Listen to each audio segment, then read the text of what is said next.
Sa Quebec, isang dating welder ang tumutulong ngayon sa ilang kababayan na mag-aral ng French at maghanda para sa kanilang French language test.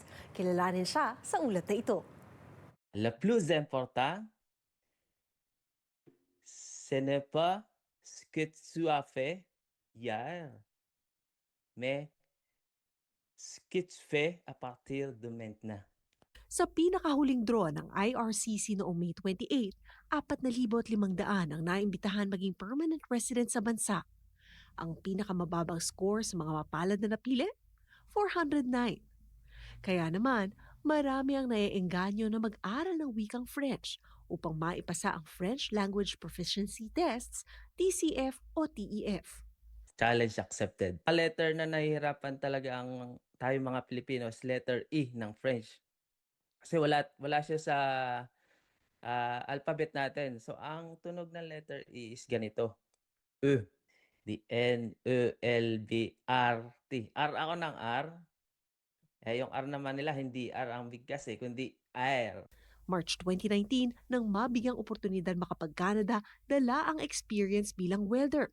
Pagdating sa Quebec, kasabay ng trabaho bilang welder, nag-aral siya ng lengguwahe sa private school ng 10 buwan. Like, employer namin, full support sa amin. Sila yung nag-enroll sa amin. And then, nung kami nag-umpisa pa lang, talagang pinahiram kami nila ng service na sasakyan para may service kami sa pagpasok. Doon daw niya nakamit ang level 4 para maging fit sa larangan niya. Practice talaga is the key. Consistency. Minsan nga, pag nanonood ako ng mga balita, ayan, nagsusulat talaga ako, sinusulat ko yung mga words na bago sa pandinig ko. Then pagkatapos niyan, ita-translate ko yan. And then, pag na-translate ko na, meron pa akong mga app, mga flashcard app, wherein ita-transfer ko naman siya para naman ma-review ko siya paulit-ulit. Subalit aminado si Abelia na hindi madali ang pag-aaral ng Pranses. Pero ayon sa mga eksperto, advantage kung nakapag-aral na dati ng iba pang lengguwahe. In-encourage ako nung teacher namin na, ay, kaya mo na yan, kaya mo nang maka-level 7. Kasi one time, inopen ko sa kanya na kailangan ko po talaga sa PR yung level 7.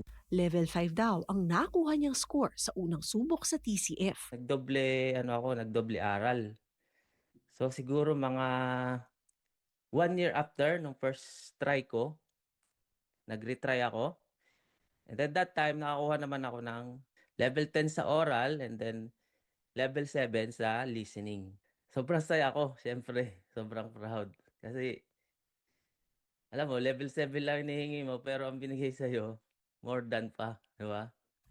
Mayo 2026, nang iwanan niya ang pagwe-welding at tinutukan full-time ang pagiging online coach o tutor sa French sa BC-based na SLE Planner. Lalo siyang nakapag-inspire sa akin na mag-pursige.